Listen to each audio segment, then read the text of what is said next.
can you please call the hearing number for the record? This is Commission hearing number 21 of Monday, 4th November 2019 in case 0017 Porch-Chow, 0023 Marie-Therese Abbott, case 0028 Alain Enista, case 0049 Sylvie Hester Grillet, case 0056 the Elizabeth family, and case 122 Wok Jani. Thank you. Before we call the first witness, there are just a few matters that I think I need to address. The first is to recall why we are here and what the objectives of the Commission are as set out in its establishing Act.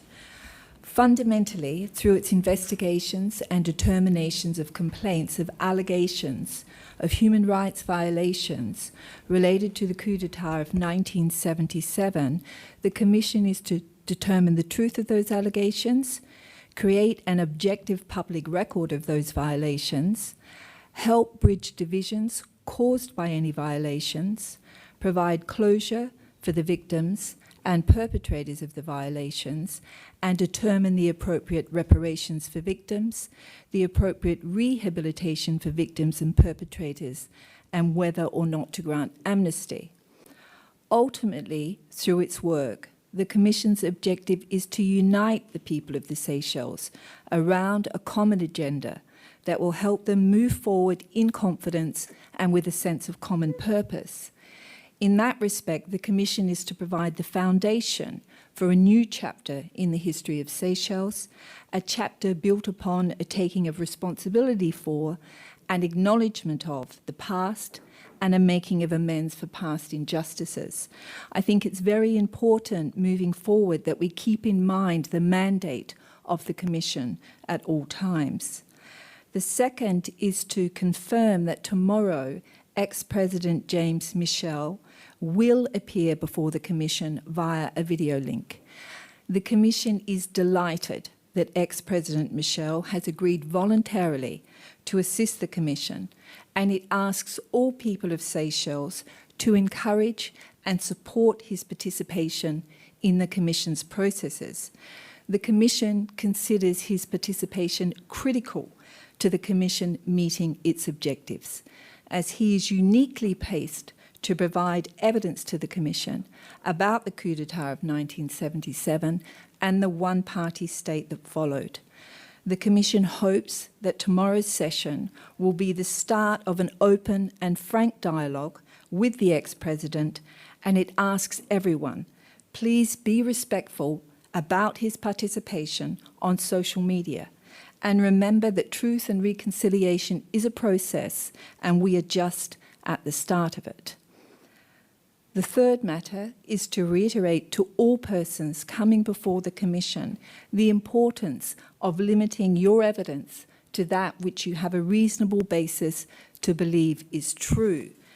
The Commission has again received a number of complaints from persons about statements or allegations made by witnesses that they claim are unfounded.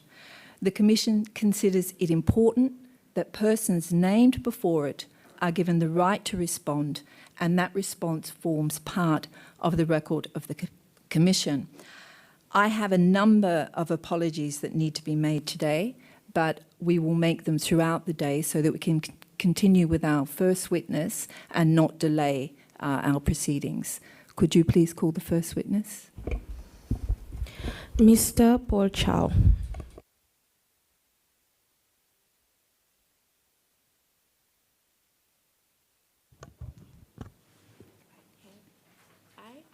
I, Porch-Chow, swear to tell the truth, to tell the truth, the whole truth, the whole truth, nothing but the truth, nothing but the truth. so help me God. So help me God. Thank you.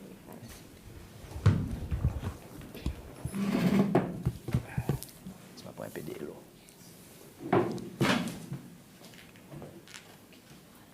Thank you, Mr. Chow, for appearing before us. I think this is your third appearance before us today. I've become the most popular person. The most popular, yeah. So if I remember, I think from Monday the 14th, you were telling us about the plans of the resistance to plant small bombs around Seychelles and about Simon Janus and addressing the claim of Mr. Withers that Mr. Janus had died while building a bomb in his car, and that you and Gerard Waho were recorded concocting a story that he'd been murdered.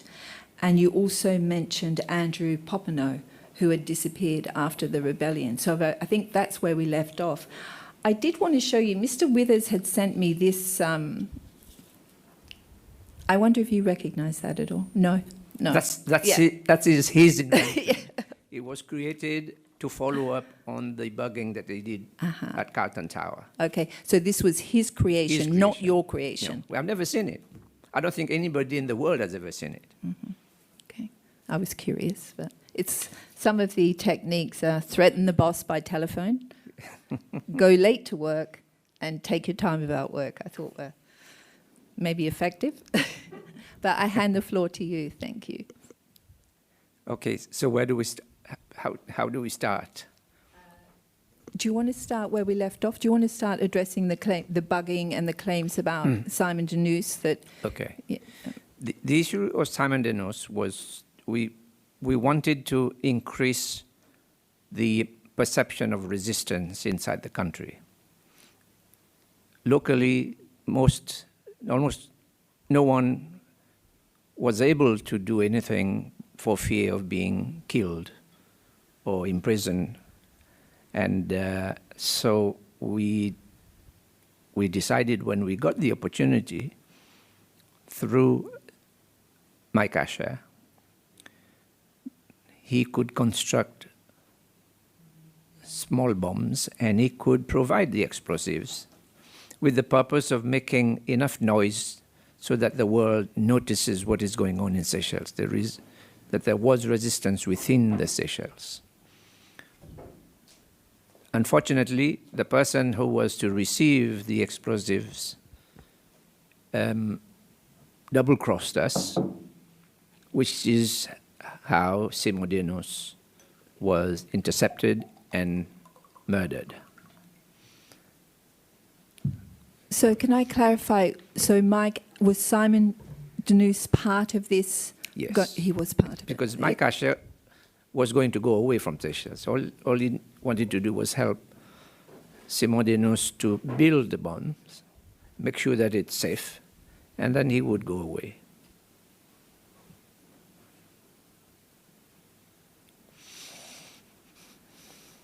But we never got to the point of actually building any bomb because the explosives were intercepted and by the authorities.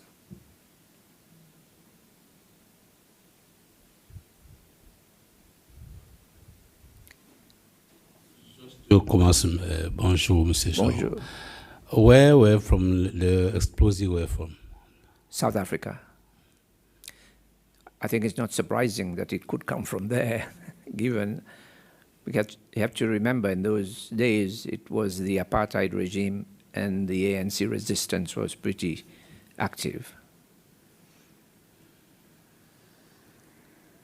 So you said somebody you crushed. Sorry? How they were accepted?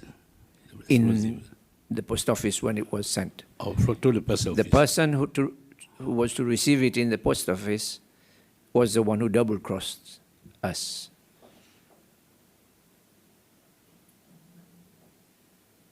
So when that person double-crossed you, they basically disclosed who was involved in bringing the explosion in? No, no? The person he was only to receive the explosives and deliver to Simon Janus.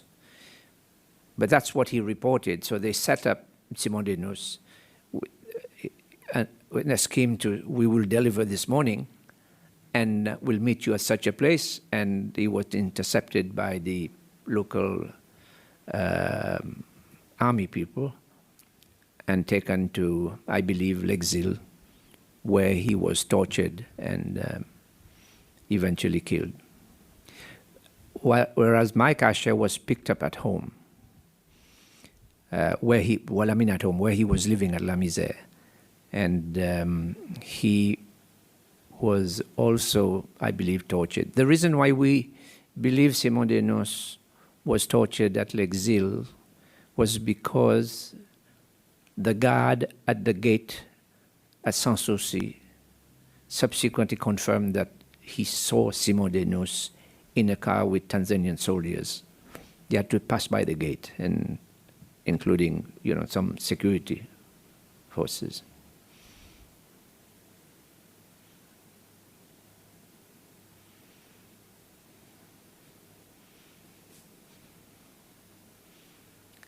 So they were both killed and tortured by the army, and then their body parts put in the car.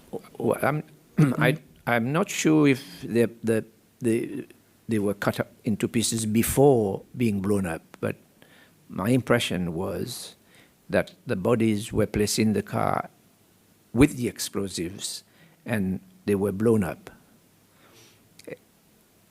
But the skulls survived. The girlfriend of Simon Denous sent us a report when she got back to South Africa. She said she went to see the Commissioner of Police for permission to see the remains at the morgue, which was granted, but her report was that there were 3 skulls in that same box, which were picked up from the scene of the explosion.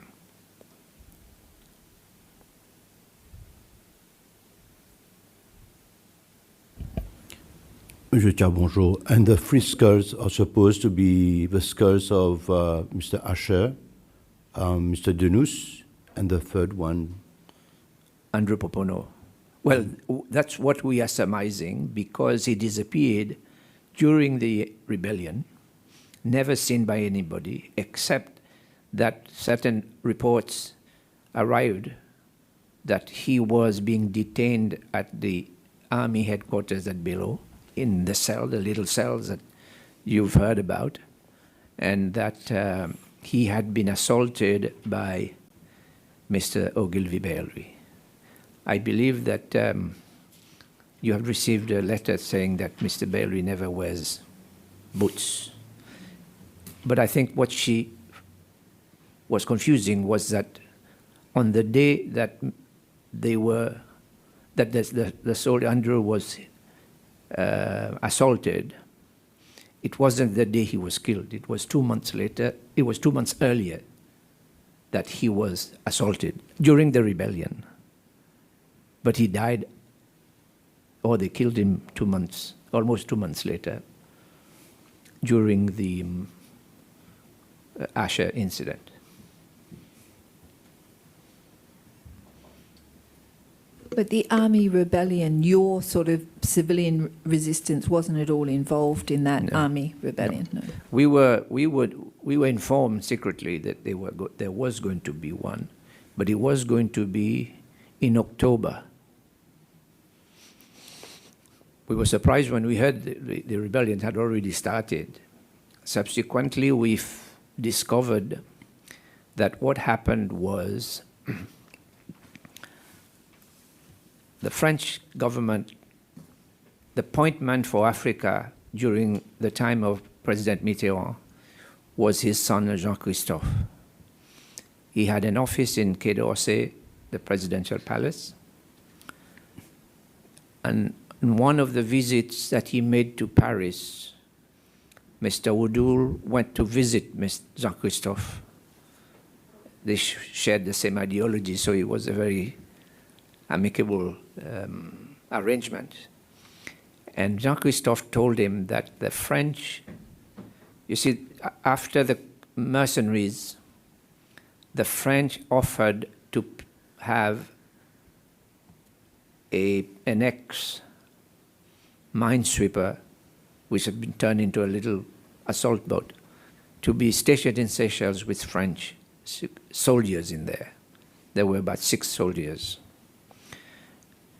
And they were also the ears and eyes for the French intelligence. So they heard within the confines of the military, especially the young officers, of a potential rebellion They reported that to France, and Mr. Udul was told this is what they got. And that was then when he came back, I think that's what we understand, that Mr. Ogiribelu was given the task to find out who are the culprits behind this. Even though we were told that Mr. Belwi will endorse the rebellion, which this, once he started, he would join their side. So I guess he was caught in this thing that because he had to be responsible, they couldn't rely on him. And that the organizers decided to precipitate the actually carrying out of the rebellion, which was the reason probably why a certain number of senior officers didn't join, because it was taken by surprise. The original date being October, and August, they had precipitated the rebellion.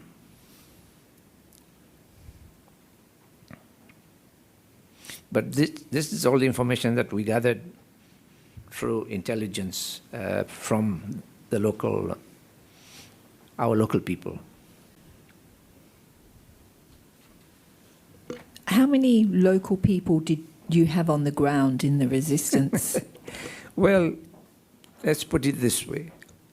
Probably 50% of the population, except that we can only rely on so many people that we knew. I mean, because it was a risk getting in touch with us in England, especially after the bugging incident, when the impression was given that they listened to everything we were saying. There was a friend of mine, a person I went to school with, came to England on some business trip. We found out that he was there, made contact with him, and said, maybe we could meet and you'll tell us a bit about what is going on the island. He agreed, except, and when we talked to him, he was 15 minutes from where we were. But we could only meet in Wales, which was 3 hours drive from London. That's how, scared most people were, because they were in the impression that everything that is said is being picked up by Mr. Withers. Mr. Chow, do you have any information concerning the girlfriend of Mr. Denus who went to see the skulls? Do you have a name? Not the girlfriend of Mr. Denus, the girlfriend of Mr. Asher. Oh, Mr. Asher. Asher.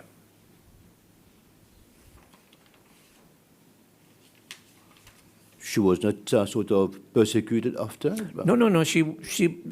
Well, in actual fact, I think she left the next day. She was going back to South Africa, which is, she was not involved. She probably didn't know what Mr. Asher was actually doing in terms of details. Maybe that he was in touch with the opposition in the country, but not necessarily, she was not part of the arrangement. Being with your girlfriend on holiday, I supposedly reduces suspicion in a sense. Sorry, go. But who had employed Asher? Who had brought Asher into this arrangement? Well, Asher was befriended by Gérard Wao when he was in South Africa, because Gérard was still living in South Africa at that time. And I suppose in the démarche for the arrangement of the mercenary interception, he met a lot of people, among them somebody like Mark Asher. There was no actual, from what we gather, there was no actual police investigation into what happened. No. It sort of surprises me, given that he was a South African national, that the South African authorities didn't seek some explanation from the government of the Seychelles. Well, first of all, I think the condition of the Seychelles, there was no law and order. There was no sort of rule of law in Seychelles. What the president says was law. So if he doesn't order investigation. There is no investigation. In any case, their proposition at that time was that they could use any means against the opposition. So anything you try to do, you run the risk of being killed, because that was their concept. That was the things that they were abiding by. So we never expected any investigation, because they knew what was going to happen. I mean, for them it was like an attack on the regime.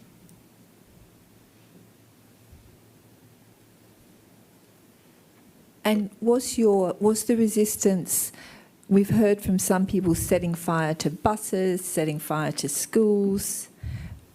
Was that part of your... No. Well, we never instructed anyone to do anything, in a sense.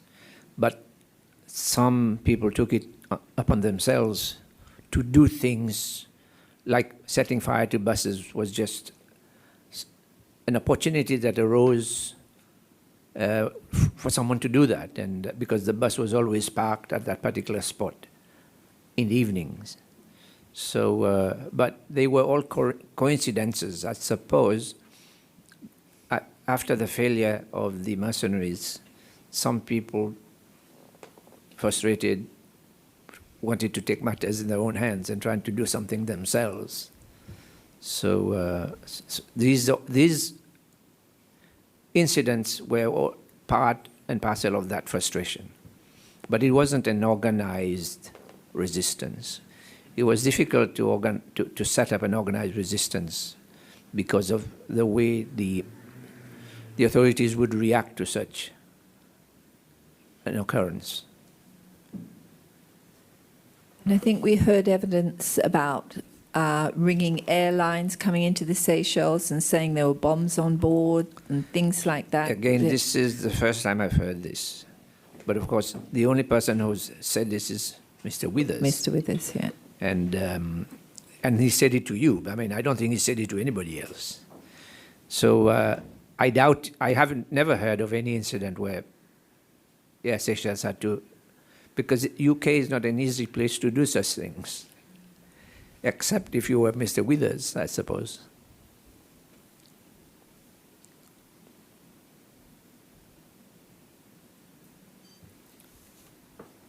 So the resistance was more pamphlets, ideology, not organized violent acts.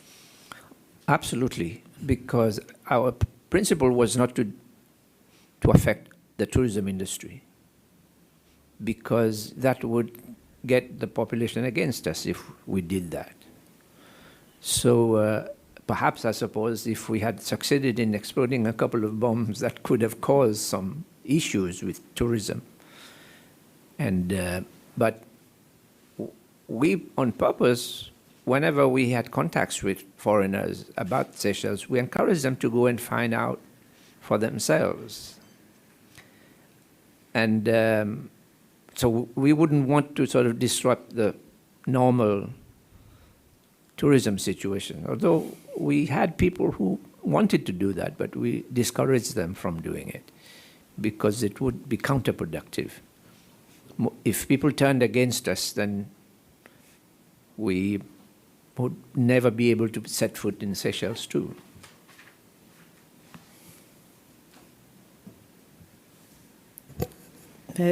Justement, on this issue of what the plans were with the bombing idea, Asher teaching Simon de Noes how to make the bombs and then to place the bombs and so on. What was the overall aim of this strategy? Well, the aim is to show that there's resistance going on in the Seychelles, basically. And I don't think we could have, there was enough explosive to explode probably one or two bombs, but not really a whole series of bombings. Where were they going to be placed? That I personally was not involved because everything was done in South Africa with GOR, but I did mention, I said, I think an ideal place would be, personally, would be the central bank facade. If a bomb exploded at the central bank facade and all the glass fell down, that would be something the next morning for people to see. But of course, it would be done at night when there's nobody around. Mr. Chow, I see a small contradiction on what you are trying to say. Okay, the idea was not to affect the tourism industry, this I understand, but by also having this act of resistance to bombing, I think you see the media outside or inside Seychelles. Whenever there's terror in one country, there's an effect on that country. Am I right? So there's a contradiction. Wanted peace in the country. Let's put it this way. Voilà. We wanted to use the means at our disposal whenever we could to show there was resistance in Seychelles. Preferably, we didn't want to go into the bombing issue, but when the opportunity came, we thought we would use that. But after that, we came to the conclusion that probably the best thing could happen, we failed, because that preserved the sanctity of the Seychelles in a way. But I don't think the authorities took it that way. I mean, for them it was a big success against us. But when I say that we didn't want to disrupt, the general idea is not to do that, was not to do that. But sometimes when an opportunity arises to increase the awareness of opposition in Seychelles, we wanted to at least use that opportunity. But So was that more like awareness internationally Yes. than internally? So that then internationally. you would get the attention of Western democratic Yes, yes, societies yes. who might look a little closer about. Yes, which is exactly the same method Mr. Rene used. He exploded, I think, 8 bombs throughout the country, just to be able to show to the colonial committee at the UN that there is resistance in Seychelles. But there was no real resistance at that time because all the bombs were made in secret.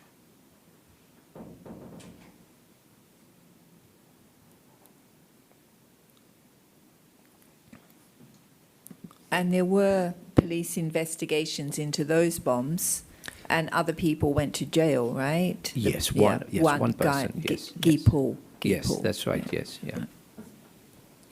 And But let's put, well, on hindsight, but not hindsight, afterwards I found out that the governor had given orders not to prosecute Mr. Rene. He told me that himself, Governor Bruce Greatbatch. In London, I used to have lunch with him once a month. When I met him at the Commonwealth Society, Commonwealth, and he became friends, so he invited me to lunch every month at his club. So I asked him, I said, why didn't you prosecute Rene? Because he said, well, he came to me and confessed that he had placed the bomb at the Reef Hotel, or he had given the guy the bomb. He said, but I can't be a witness because the Queen is not allowed to go to court. Well, that's his argument that he put. But they knew that Mr. Rene was behind it. The Foreign Office in London instructed everyone not to do anything against Mr. Rene because he was their person in Seychelles. He was performing the if you want, the designs of the left-wing elements of the Foreign Office that had taken control of the Africa policy.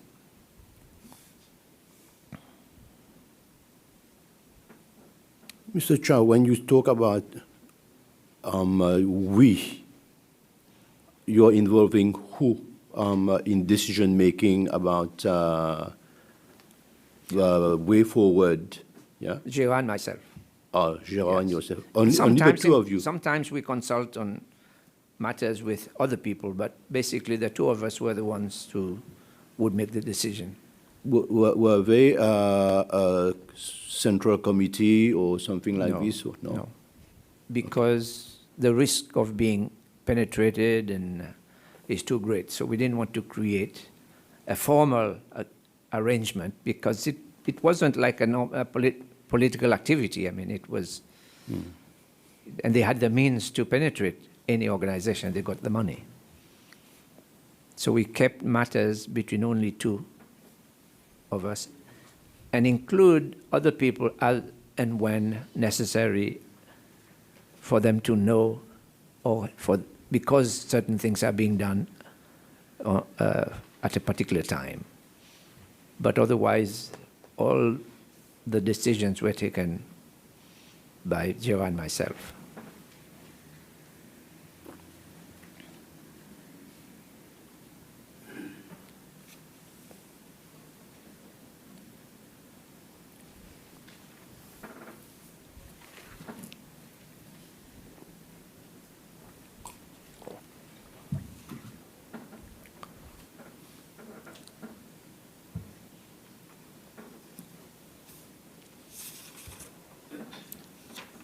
So incidentally, we had tried to get the Guy Paul and the Bonte court files, but they've been I can lost. supply that.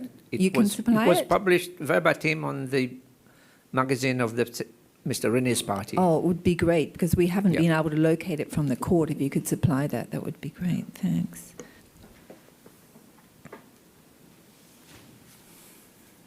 I actually published it on Facebook and on the local magazine that when I was responsible, the Seychelles Weekly. Over a period of time, we published the whole thing. Fortunately, the People newspaper, I was a reporter then, just a very young reporter, didn't know what I was doing, basically. But I had to write a summary for the next morning newspaper of Les Seychellois, not the current Les Seychellois, but the old one. But Mr. Carl Saint-Ange was standing for the People newspaper, and he would, I think, I don't know who was doing it, but they copied verbatim. I don't think he copied it. I think they got the verbatim from the court subsequently, and they published the whole thing. You mentioned that when Simon Janus was taken to Excel, that somebody confirmed. Is that person somebody that's still alive that the commission could talk to? No, I have no idea who the person is. Oh, you don't know. Okay. All we got was that someone who knew one of the guards said that the guards told him, we saw him in a car with some Tanzanian soldiers, and they had to stop at the gate, and the army officer with them, of course, had authority to make sure that the barrier was lifted. But, you know, it could be also purely rumor, because you get a lot of that kind of information coming. And would you be able to give us the name, you don't necessarily have to say it out loud, on a piece of paper of the girlfriend of Mike Asher at that time? To be honest with you, I've forgotten her name. But I wish I could have that letter, because I left it in England when I came back for fear that it could be intercepted or whatever. But subsequently, the person at my flat, when he left, he abandoned the whole thing, and I didn't get a chance to recover my... She was Seychellois or foreigner? No, she's a South African. South African. South African, yes.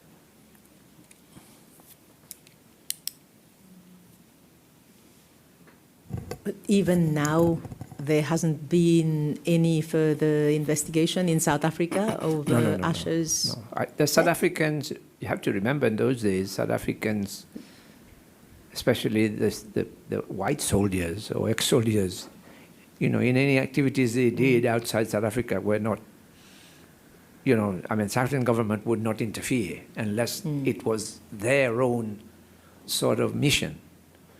But Well, yeah, but South Africa also have had a truth and reconciliation yes, but process. that came afterwards. And You yes, know- and Seychelles was mentioned. Yes, but government's involvement. when Mr. Asher died, it was in the middle of apartheid. I mean, there was yes, I know. They were not recognized by most countries anyway.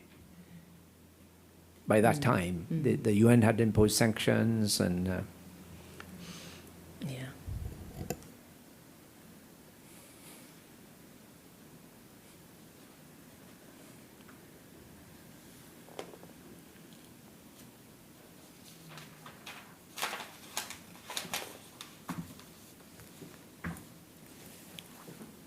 Is there any report of anyone else about the state of the bodies of the two people?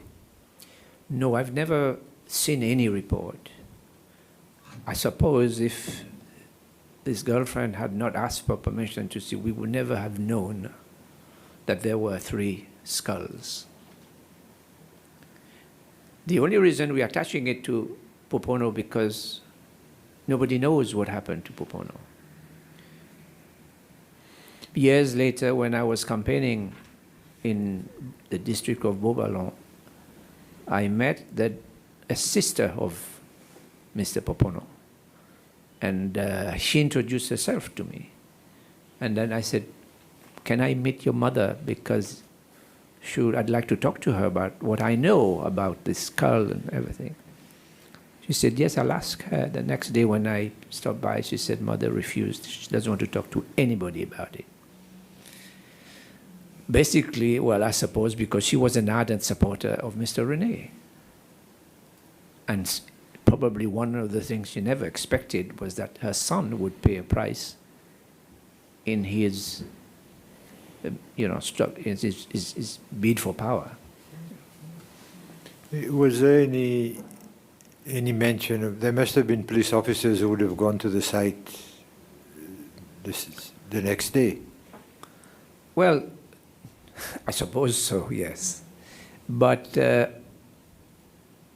I think, I can't recall very well, but I think someone said that the people at the morgue had mentioned that there were 3 skulls, separate from what I found out from that. Yeah. Ian Withers actually said there were 3 skulls in his evidence. There you are. Yeah. Yes, yes.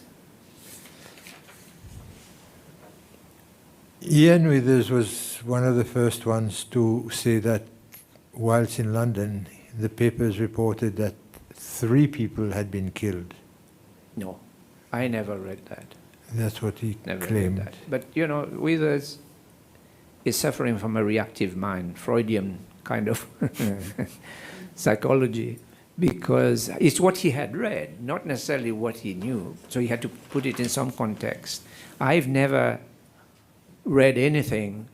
I mean, I follow all the newspapers. I followed all the newspapers in London, so I would know if there's anything about Seychelles, I would know about it. And I've never seen anyone or anywhere written that there were 3 bodies. And he went on further to say that they were actually defusing a bomb. No, why would they make a bomb? They had a house. Why would they take a car to an isolated...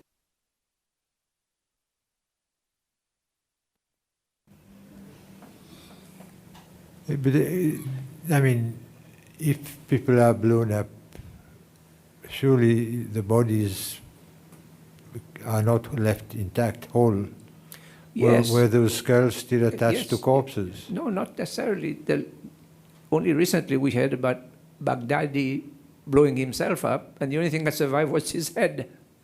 So it's not unusual for this sort of thing to happen. But in the context of this incident, the car burnt entirely. So the only thing that survived were the skulls. In terms of recognition. Somebody said that the Denus family, when they went to get the parts for burial, they were not given the head. No idea. But I would assume that everything was the girlfriend went to see the morgue very early on the day itself because she was about to leave for South Africa. So I suppose once she had been allowed to, whether she actually went back to the Commissioner of Police to report, look, I saw 3 skulls, so why is it that nobody mentions about the third one? So probably because of that, they then went to sanitize the place, make sure that the story gels, that there would be only 2 skulls. And the person that double-crossed you, is that someone who's still alive? No. No, okay.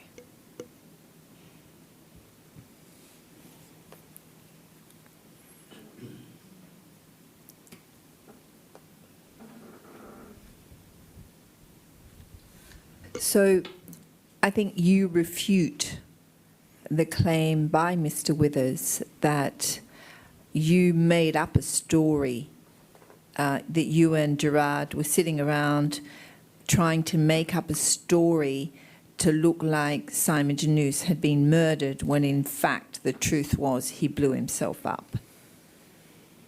So you deny that? Yeah. Because we knew that this was not the case. We knew that that they were intercepted, that they were blown up. In fact, they used the very explosives that intercepted to actually do that. So you knew they were intercepted. Did you have the opportunity to alert Simon Janus and Mike Asher about the interception? Did they? No, you didn't. No. No, because by the time we found out about them being intercepted, it was too late. I mean, we found out what happened subsequently, not before.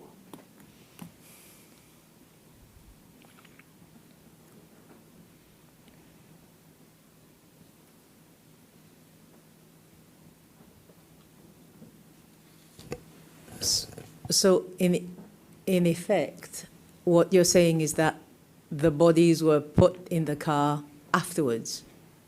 After being killed, after, yes. the news being taken to L'Exil, after Yes, Asher yes, being yes. Picked up, was he also taken to L'Exil? Was Asher? And you used the right word. The bodies were put in the car. Okay. They were. Well, that's what you're suggesting. This is what happened. They were killed at L'Exil. Mm-hmm. Because they had built an army camp sort of a bit away from the main house. Okay. I don't know how many people know what the layout of L'Exil is. We don't. I've been there. I mean, that was before the coup d'etat. And so I know how it is approximately. But the army camp was a bit separate from the main house. So whatever they did over there was, it didn't affect the people living at the house. But we pretty sure, the information we have, that they were tortured and killed at the camp at L'Exil. And their bodies were placed in the car. And On the same day? Yes, the same day, and blown up, yeah. And whose car was it? I think it was Simon Dennis's car. I think so. His His father's father's car. car. Yeah, Yeah, his that's father's right. car. Yes. Yeah. Okay. Well, I mean, there's one person. I'll give you the name in private who could, give a bit more if he volunteers to do it. Yes, but he's not in the country, so he basically Denus was living with him and his family when this happened. So maybe he had a bit more to say in terms of clarity.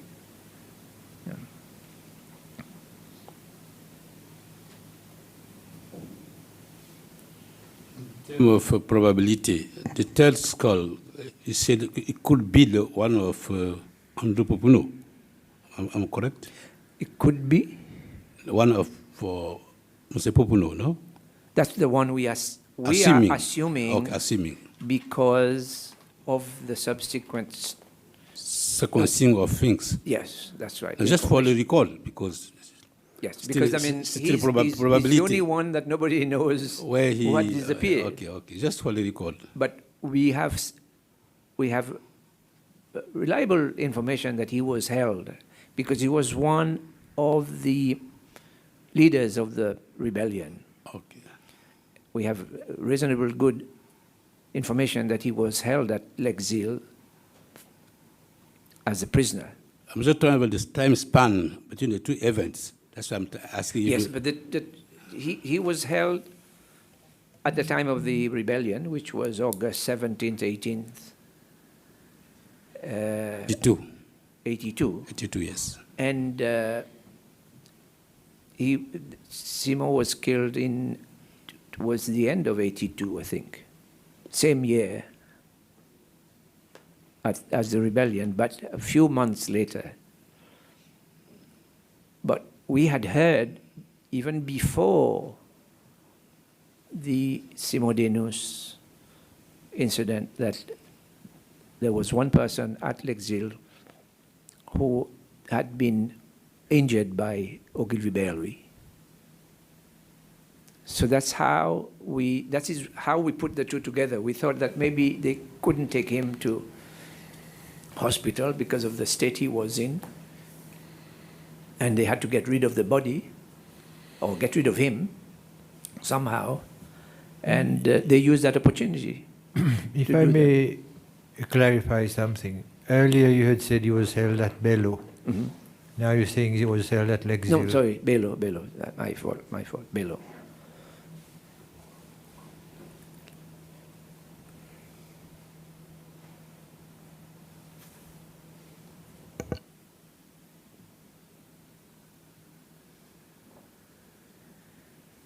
I mean, we will be hearing the case of Simon Denus during this November session.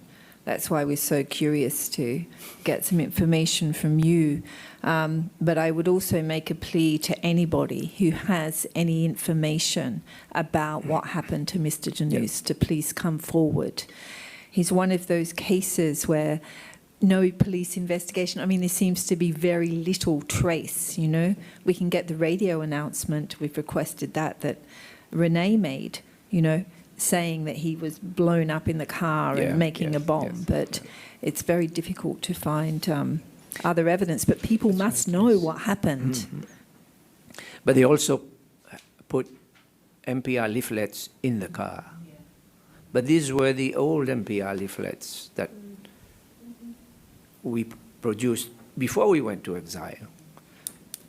When we were in exile, it was difficult to issue MPR leaflets. I think we sent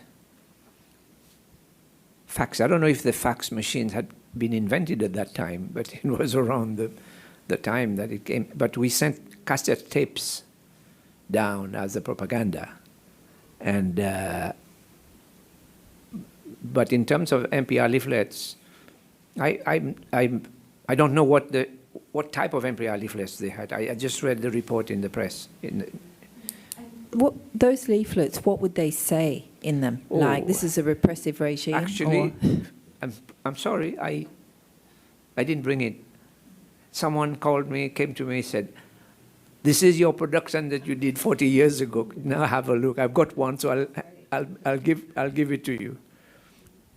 Because I've never been able to keep a copy of it for fear of being, you know, arrested. I only read it while being made.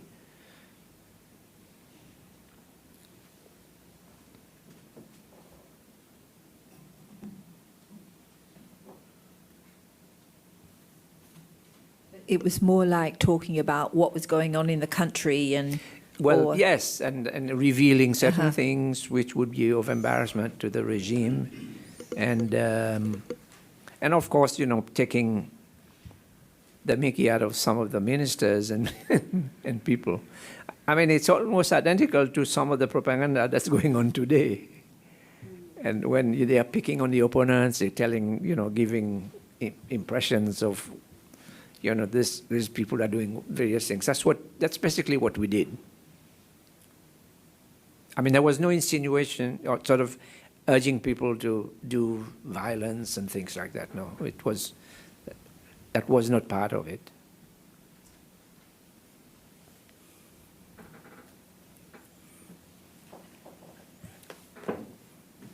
Mr. Chow, when you talk about Mr. Hodul going to the Quai d'Orsay, the Quai d'Orsay is the Ministry of Foreign Affairs in France. Would you say that France was heavily involved in maintaining the government of a coup? Well, France was aware of the coup. We know that for a fact. Dr. Ferrari says that he left the cocktail party at 8 o'clock, whatever, at Bajaya. But what I found out by speaking to the driver of the French ambassador, and Mr. Woodcock, who's passed away now, he said, well, when he brought the car to the front of the hotel, and Dr. Ferrari came out together with the ambassador. In fact, he's the one who opened the door to let the ambassador sit there. And after he had sat down, I said, Ambassador, please, it's going to be the weather is going to be very bad tonight. I think you better stay home. Okay, that was 8 o'clock. But when they got to La Misère, where the French ambassador residence is, the driver lived on the main road just before the entrance to go to the ambassadors. Usually he would drop the ambassador at the residence and drive back and park the car on the roadside next to the house. But that night the ambassador told him to stop. That's what he told me. He said, I need the car tonight, so just give me the car. And he said, so when he had sat down at the wheel to drive off, he said, make sure you don't go out tonight. Stay home. And also, what we know is that the ambassador didn't go to his residence. He went to the embassy, which was situated at Appenweier, and he spent the night in the embassy. One of the coup plotters, by coincidence, Mr. Guipoul, although he had been sentenced to 12 years in prison as part of the coalition arrangement with Mr. René, the president, Montcalm, pardoned him, and he was released for independence.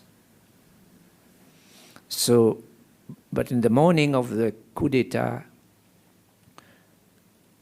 we saw Mr. Guipoul driving a French embassy car, a white Renault 6, one of the 10 cars the French government had donated to us for VIP purposes, for independence, for the independence celebration. So the French government knew what was going on. And also the Seychelles ambassador in Paris at that time, Mrs. Memoine. Mrs. Memoine is Seychelles, married to a Frenchman. And shortly after the coup, when Dr. Ferrari went to Paris, the first time any senior person from Seychelles arrived in Paris, he was received by the gentleman who was responsible for an organization then called Organisation pour la haute défense de la langue française, which was a General de Gaulle sort of thing. This gentleman received Dr. Ferrari. That's what Mrs. Wine told us. And not us, but Mr. Montcalm, which is how I found out. And she said the man kneeled in front of Mr. Ferrari and said, thank you. I'm only giving the English explanation. Thank you for bringing the Seychelles back in the French orbit, kind of thing. So that gentleman was a high diplomat of France at that time. Ironically, shortly before we returned to Seychelles, he was posted as the French ambassador in London. And when Mr. Mancam found that out, called the embassy, asked to speak to him, he took the call. Mr. Mancam said, "Can I come and see you?" He said, "Yes, and any time." And I did not attend the actual meeting, but he told me afterwards. The man said, "This is an opportunity for me to say I'm very sorry. We made a big mistake in supporting the coup d'etat. We thought this was going to be just a change of government, not necessarily, disrupting the entire country." And I've forgotten his name. I have to remember and give it to you. But he was the French was entirely in on it. In actual fact, I subsequently found out that Mr. Mancam flew to Paris after the coup d'etat to seek the French government support in trying to reverse the situation in Seychelles, because the British were on the side of the coup d'etat. And but he didn't realize the French was also deep in it as well. And the French said no. And in Seychelles, they were making regular statements on the radio.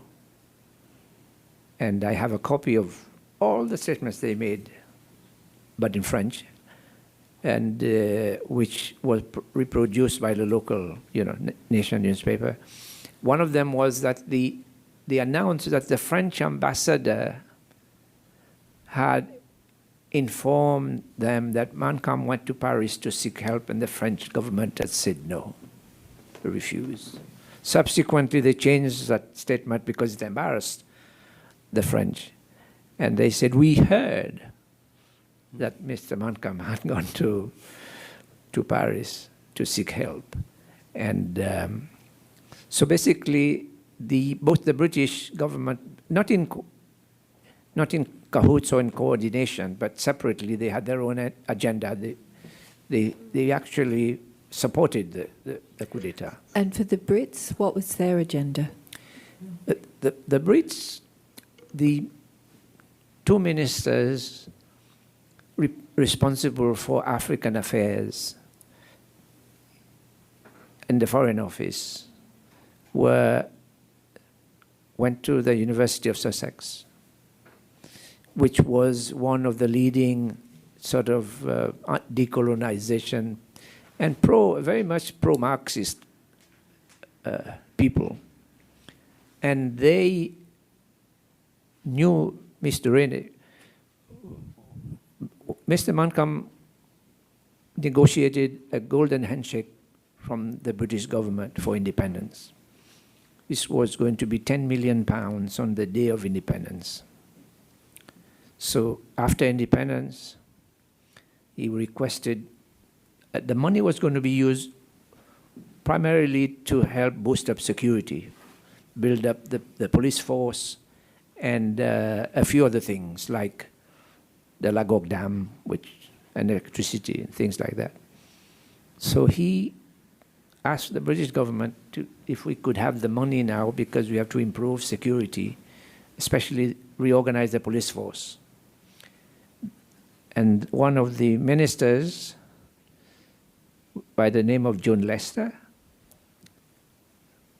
wrote back saying, the British government is not in the business of giving a country opportunity to oppress its people. For her, the police force would be an oppressive agent of the government, even though the government has been democratically elected, and Mr. Rene was also part of the government. So, but after the coup d'etat, shortly afterwards, the following year, Mr. Rene paid a visit to Downing Street to meet with Prime Minister Callaghan, who had taken over from Ted Heath of the Conservative Party. The Labour Party was there. And then the money was released for the police force.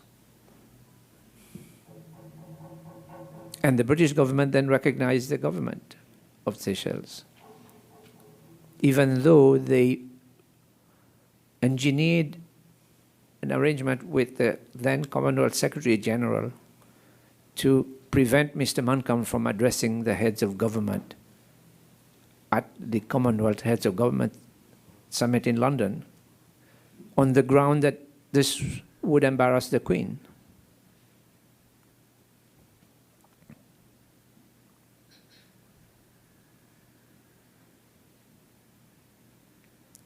But also, I mean, the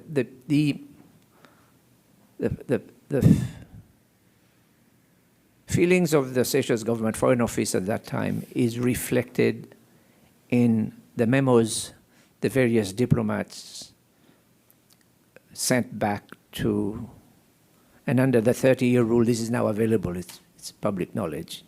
And you could see, I mean, there was one memo that actually said Mr. Mancom is going to be the worst dictator for the Seychelles. And that came from the diplomats. Mm-hmm. We will definitely seek out that documentation. It helps put everything into a broader context. Yes. Well, I have that. I can. Oh, that's great. You're send it to you. saving me a lot of time. That'd be great.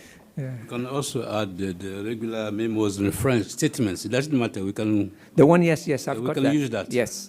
Thank you. Yeah.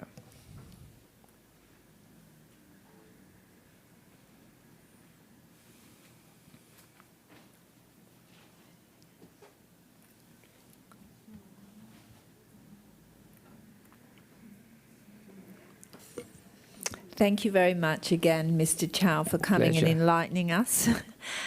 We don't have any more questions for you, unless you have any questions for us. No, I No don't have any questions? questions. Thank you so much. We really appreciate you coming. Pleasure. Thanks for confirming this is not your pamphlet. No. And we will no doubt see you again. Anytime. Yeah, thank you. Anytime. Thank you. Thanks. Okay. Thank you. So maybe we can call the next witness. Thank you. Mrs. Marie-Therese Abbott.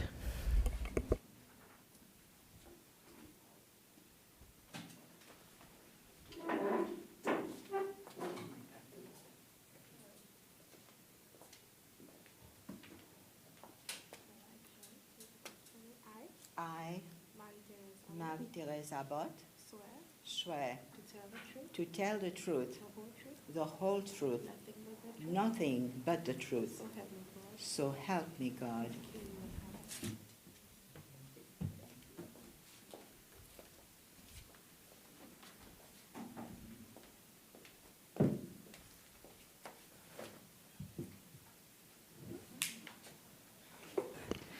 Thank you, Mrs. Abbott, for appearing before the Commission today and doing so. Me. You are the complainant in this case, Yes. and the Commission invites you to take your time in setting out your complaint. Yes. And if you need to adjourn at any time, just let us know, and we're happy to accommodate you. Yes. Okay. I just came from Belazar. Oh. It's a long ride. Yes. And again, I have to keep on spending money. Sorry to say it, but I have to pay 900 rupees to get here. Okay. And the guy asked me if I need a receipt. I said, how many receipts you going to give me since I've been here? All right. Sorry about that. Anyway, Yeah. I start. Yes, the floor is yours. Thank you. Yes. Well, thank you so much, you guys, for doing that job. I know it's not an easy job, for listening to all the terrible complaints, yeah? I have to say something about myself. My name is Marie-Therese Abbott, née Barallon. My father, I have to say that, my father came from China when he was 15 with his family, and from Guangdong province. I just learned that, a few years back. And the family, they could not adapt here, could not stay here. They didn't like it, I guess. So they all left and went, I think, to Hong Kong. But my father and a brother stayed behind. And my mom was from Praslin. She was Miss Vidod, I believe. See, I don't know too much about my biological parents because when I was 3 months old, my family, again, had 12 children, and I was the first daughter. I was sixth in line, but I was given away. Well, I couldn't say that because my family would get mad at me. But my cousin who raised me didn't have any children, so I was raised by my cousin, Blandine Roiro Barallon, who was married to a Mar Roiro. And that's all I know, like they were my real parents. I love my biological parents, but I was raised by them. So anyway, after school, I attended St. Clair's School. And after that, I started working for the government. I work at the Secretariat. My first boss was Brian George. He was the establishment officer. And then, as you all know, maybe you guys had worked for the government, and you get kind of sent to different departments when someone is sick or they have too much work. So I had the privilege of working with the Attorney General, Mr. André Sauzier, and his assistant, Robert Frichot. And then I worked for Financial Secretary with Miss Noelie Alexander. And then I went to the post office, to income tax, to the Supreme Court. And after that, I think maybe I spent probably about maybe 3 to 4 years. My memory is fading away as I get older. And then I wanted a little bit more money because the government was not paying much. And I went and worked for a man named, I won't say maybe, can I say? Well, it's public, Norman Esselman. He was running the car hire business. And he also had, later on, had, I think it was called Island Trading, and his partner was Colin Bridle. And I worked for Mr. Norman Esselman for a while. And then when the Reef Hotels started to getting billed, the manager wanted me to come and work for him. And I did, because I was looking for more money again, but I couldn't stand it because, they put you in a small room because the hotel was not finished, and I was a little bit claustrophobic, so I quit. And then I went and worked for Costain Civil Engineering. They were building the airport, and I worked for the manager, Colin Bridle, I remember. And until he left, he went to Abu Dhabi, I think. So then I had just got married. Can I take some water, please? My mouth gets too dry.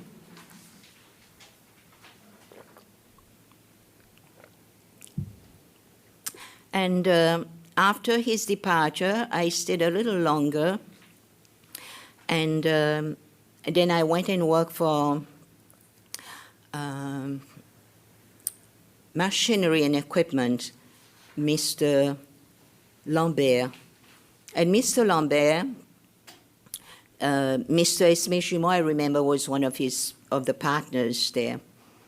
Anyway, I worked until I had 2 children at the time, and I was supposed to leave in September, just after the coup d'etat. So I left 2.5 months after the coup d'etat. It was, I remember, 13th of September, 1977. So, all the money that I had worked, I spent in the house that the government acquired. All the money that I had saved, I didn't have to give anything to my parents because they had enough, so I saved. I was a good saver. And so I put everything into the house that I bought. And it was not, I was the second owner of that house. So I worked, and all the money that I worked went to finish the house. So when I left in 1977, my uncle, Marie-Therese, he was staying in my house, and I believe it was only 1 year he stayed, and then he rented my house to a man named Jacques Van Heck.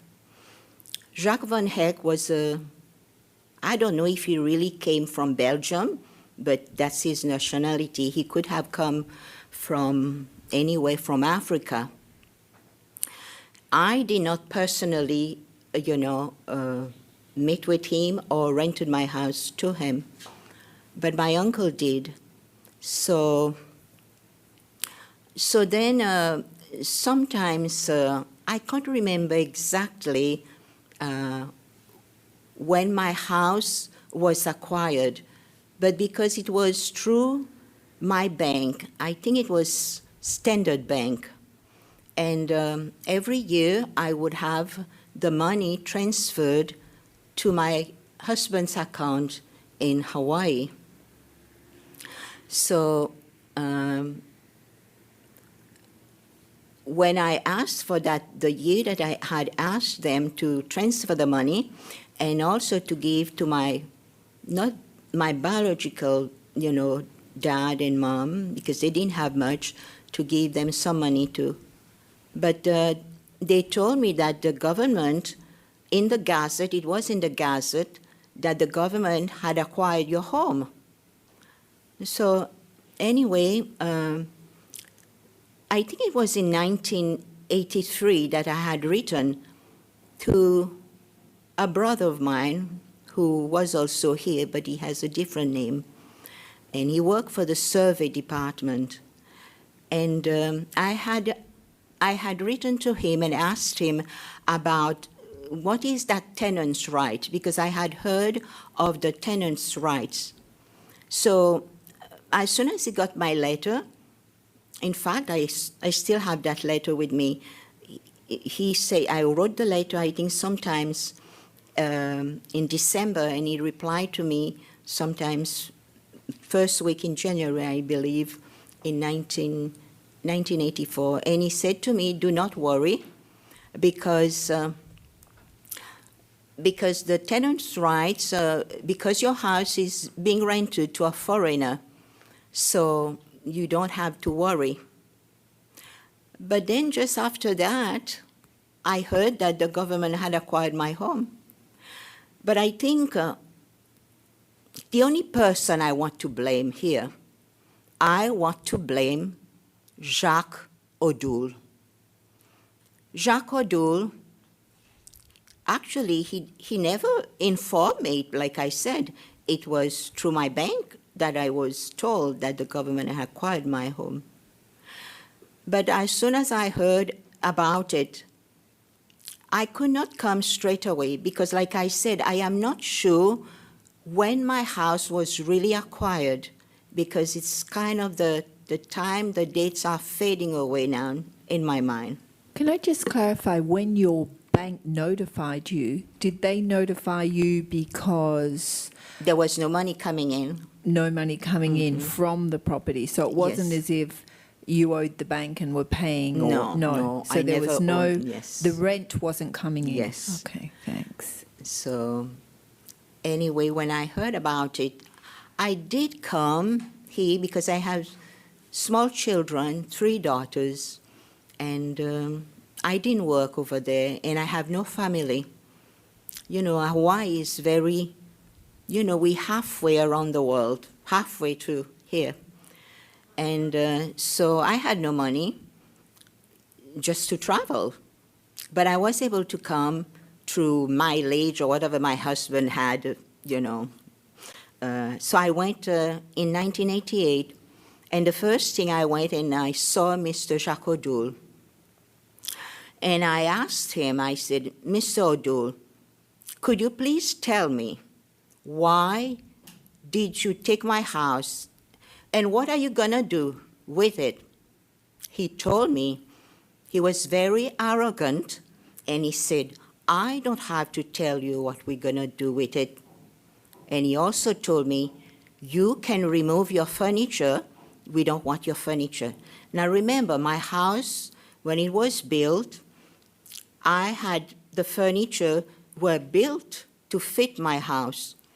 Now I have to find a lorry, what we call it at the time, to remove all my furniture. I had no place to put my furniture.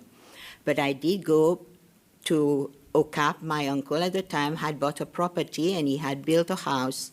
But they had their furniture, so my furniture was just put outside in the veranda. You know, after years, it just got deteriorated, you know. So anyway, he never told me what, like he said to me, I don't have to tell you. So after that, I tried to get an appointment to see the president, Mr. Albert René.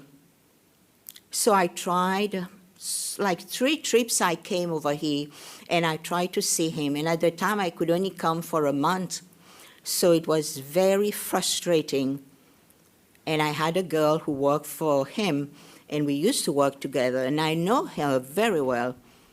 And I tried, I won't mention her name, but if you're listening, you know who you are.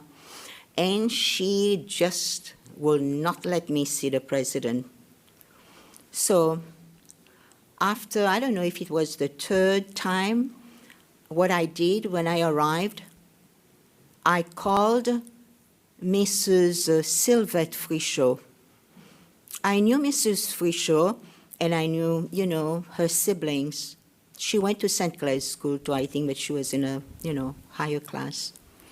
And she said to me when I called her, she said, Marie-Therese, bring your letter to me, and I will personally deliver it to the president. And I did, and within a few days, I had an appointment, and I saw the president. And anyway, I don't think he could do anything. Well, yes, he's in power, but what he's done now, it has to take so many years or whatever, you know, to reverse it. And in 1994, that's when I heard my lawyer at the time, well, I had only one lawyer, Mr. Bernard Georges. So he was kind of also communicating for me whilst I was in Hawaii, and had everything written, how much. Well, first, let's say that they returned my house sometimes in June 1994, I believe. But I think, though, it might have been before, but I was not informed again. Because, again, there was a lady named Miss Nellie. Miss Nellie had informed one of my families that, you know, your sister had fought for her place, and now the government had returned it, and we don't hear from her.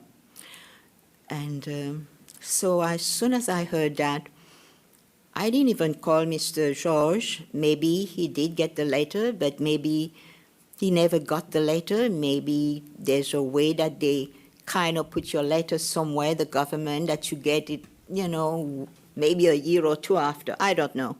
But anyway, I was very mad, and so I took the next airplane here, and that's when I went to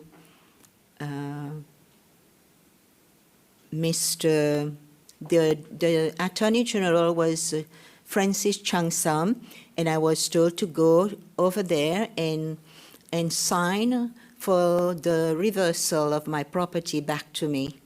And that, I think, was, I don't know if it was in June or August, but it was in 1994.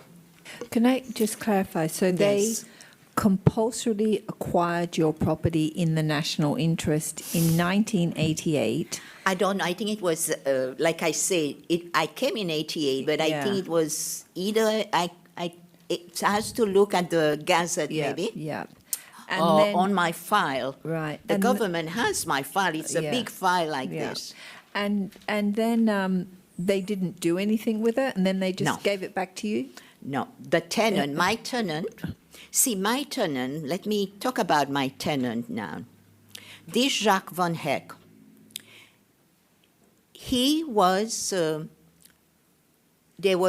attached some kind of a makeshift garage to my garage. And so he was fixing a lot of politician cars. And Mr. Jacques Van Heck was a great friend of the bodyguard of Albert René, Mr. Albert René. His name was Bob. I can never remember his last name.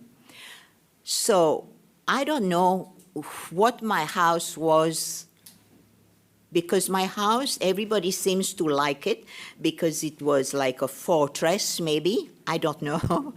And so the guy made a garage, attached these corrugated sheets to my garage, and I had a cashew tree in the front when I left, and he cut it down, and he built a huge slip, slip that people go underneath to fix cars, and that's what he did. He just put it right in front of my house. And so when I came here, I did go and ask, I went to Mr. Willie Confé. Mr. Willie Confé at the time was with the licensing department. So when I went to see him, I wanted to know if this guy was paying any, license for doing that business. And he went and looked, and he told me no. I knew Willie Confé because he worked for, a secretariat at one time. So he said no, he never paid for any license. So then I went to the planning department to find out where did he get the permission to build that, that garage. And again, there was this Monica Changlin, Monica Juliette, and she looked in her file, there was nothing. But it was at the time that the government had returned my home, even when I went to see Mr. Jacques Van Heck, and he insulted me. And he told me, well, no, the house is not yours. I have all the paper to buy your house. So I said to him, I said, no, you will never get it. You will never get my house because that house has been returned to me. So I don't know what he was promised. And now, when I after the government returned my home, now I want to see about the rental income that they had collected. So I had an appointment with I think my appointment was can't remember the name of the guy, but in the end, when it was time for me to see him, it was 12, he just left. And then you're just sitting there, who am I going to see now? So anyway, I ended up seeing Mr. Dolor Enesta. Now, there's an arrogant one. I don't want to raise my voice. I prayed this morning to let God control my emotions. But he told me, he said, well, the government returned your home, and we're not giving you your money. So I said to him, I said, sir, do you think this is charity that the government returned my home? Okay? I did not appoint the government to collect my rent. They were not my rent collector. Okay? Anyway, that was it. And everything was in my file, how much the government owed me. It was all calculated there. Anyway, so I walked out again, frustrated, went back to Hawaii. But no, I have to now, they've told me that the tenant, you have to remove the tenant now. After they took my house, they did not maintain my house, they collected my rent. Now I have to lose my ticket to go back. I have to find a lawyer, okay? So everybody tells me, well, take a lawyer that's on their side. So I went and saw Mr. Bonté, France Bonté. So I saw Mr. France Bonté, and I took the guy to court. And the guy, in court, I have to say that, he insulted me in court, Mr. Jacques Banget. He told me before the case started, he said to me, "Ooh, femme Sinois, you think here it's Hawaii? Now, I will not let," pardon? Femme Sinois means Chinese woman. You Chinese woman, do you think here is Hawaii? And I didn't know what to say because I was. So my lawyer, Mr. Bonté, is like, don't say anything, don't get up. Oh no, I will get up. I said, Your Honor, it was an Indian judge, okay? It was a judge. I said, Sir, Your Honor, can I reply to this man? And he said, yes, Mrs. Abbott. So I was already up, though. I didn't ask him. And I said to him, I will say it in Creole, because he said it in Creole. I said, Ou hommes, moi, un femme Sinois, be more proud to be a femme Sinois, parce que ou, sorry to say that, be ou pe kaka de mon la case, et ou un déserteur, ou pas capable de retourner en Belgique. Yes, yes, he couldn't go back to his own country, okay? So then I sat down. I was happy that I said that to him, because I think when he said, ou femme Chinois, like as if Chinois was the last species on earth, okay? So anyway, you're laughing? But anyway, after that, I asked my lawyer to try and seize his properties, because he had a lot of beautiful cars, but he also has old cars strewn all over my property, and oil, spillage of oil everywhere. And like I say, he never maintained my house, especially when he thought, the government took it, so he didn't maintain the house. And but I must say, I got so sick here after all these. I really got sick. And I have to say to people out there who are sick for a long time and depressed, no matter what had happened to you, there is hope. I will tell you, to the women out there, also men, that for 3.5 years, people will not believe it, but for 3.5 years, I have no family, only 3 small children and a husband. 3.5 years, I never washed my hair. I cannot blame it just on the government or what happened to me, but it was a lot of stress. The stress was more because I was away from my children. I did not know, who was taking care of them. My husband has to go to work every day. And I have no family and no friends who live. I only know 2 Seychellois, but they live far away. So I wear sarongs, and I had plenty of sarongs. And like 3 months, I had those sarongs on me. Some of my families sometimes would call, they didn't know how I was, because every time somebody would call, I will not answer the phone because I could not speak. But I prayed. I had a little book that I prayed every day. And I got out of it. And I must say, but I am divorced too. It could have caused from my husband too. I don't want to talk about that part because of my children. Anyway, like I say, there is hope. When you think it's over, your life is over. But everything is possible with the Lord. So now I took the guy to get him out of my house.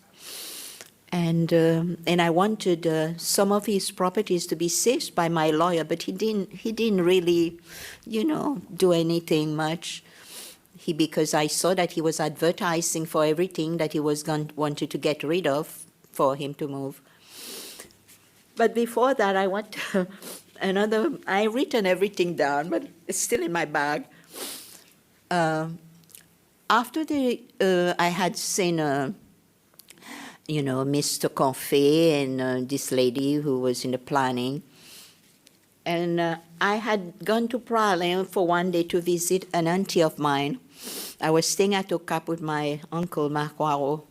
At the time, my cousin had died 2 months after I had left Seychelles in 1977. She was very sick, and she died 2 months after. I left in September, and she died in November. But anyway, I had gone to see an auntie at Praslin.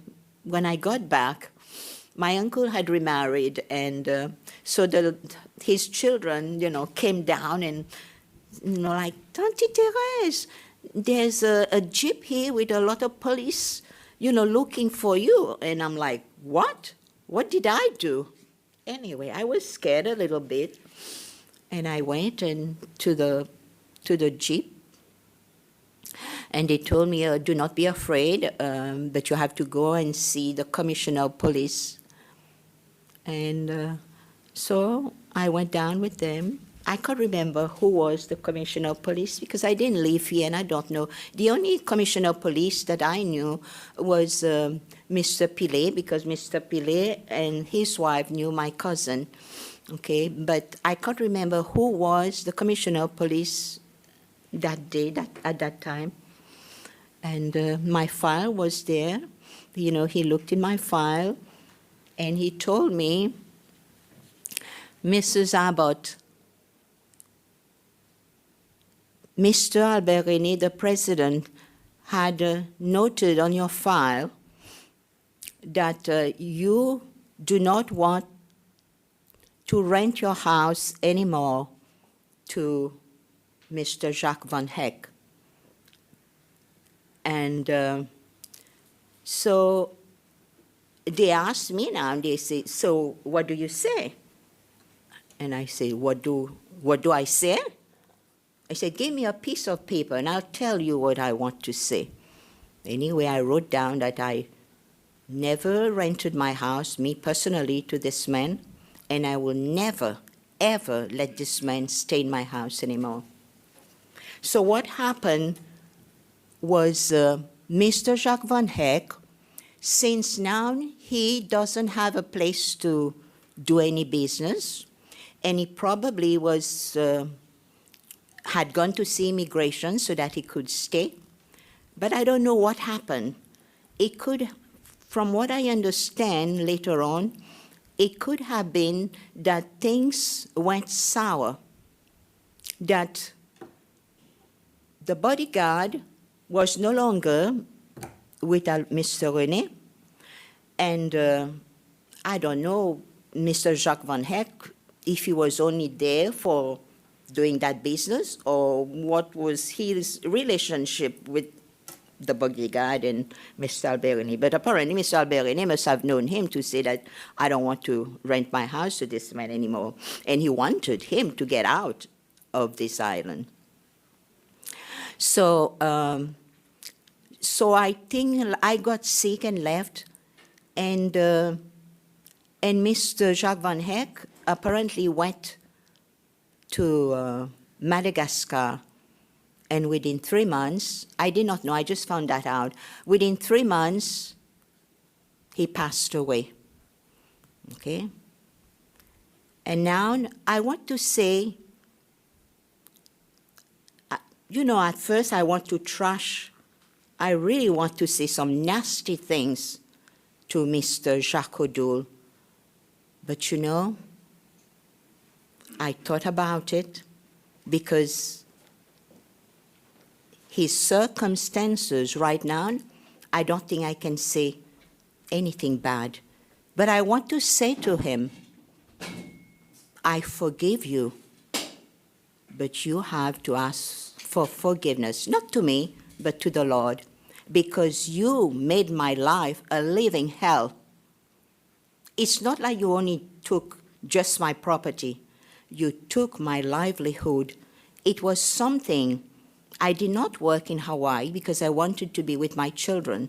I could have had a good job because I had good jobs here, but I chose to be with my children. But you take the little bit of finances that I was getting, you know, and you made my life, you know, my children had never, ever come here after 40 years that I've been over there. I came 10 years after when my father passed away, and then, of course, the government took my home. But it's now that about 2 weeks ago, 2 of my children came to visit me. One was born over there. She's 37 years old, and she just came, and she loved the islands. But my first daughter, you know, she came in 2000 with me, and then in 2017 with some friends. She can afford it, but, you know, the others cannot. My other daughter did not come because she has a 9-year-old. But yes, I could have come, you know, pay a fare for my children to see my family before they all passed away. So, Mr. O'Doul, you made my life a living hell.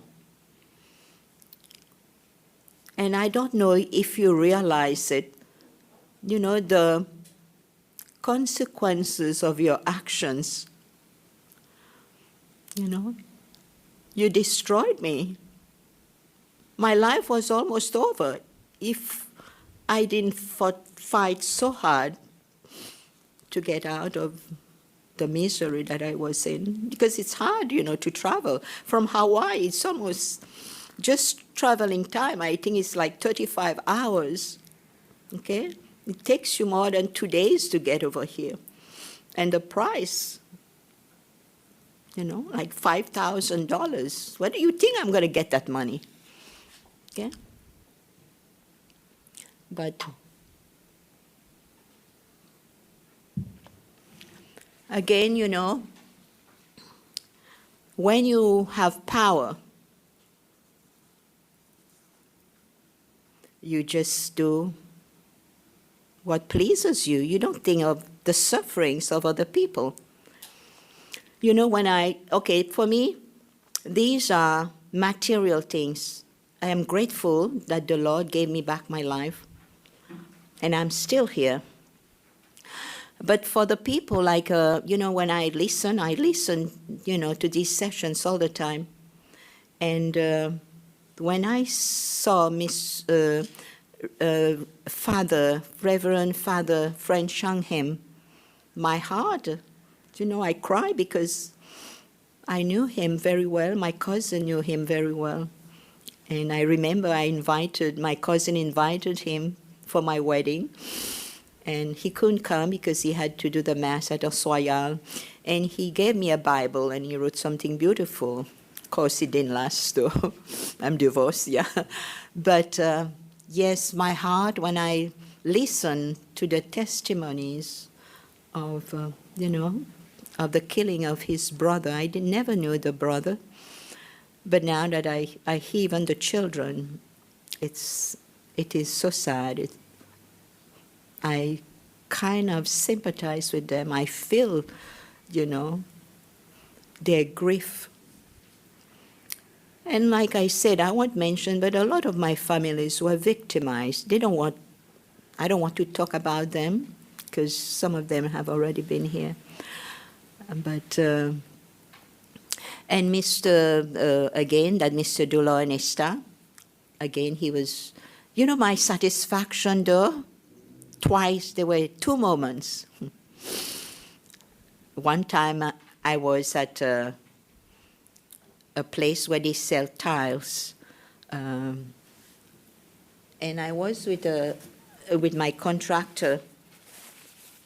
I told you it was in 2000 because all this time I could not fix my house. My house was just there, and people were stealing everything from doors and everything. So I didn't recognize him because I have some kind of difficulties, in recognizing faces. And so my contractor said, Mrs. Abbott, this is Dolor Nesta. And I said, what? He said, yeah, he's right there. Oh, I just tore him apart. And he came in there. He did not know what he came for. He just ran out and he left. And same thing with Mr. O'Doul.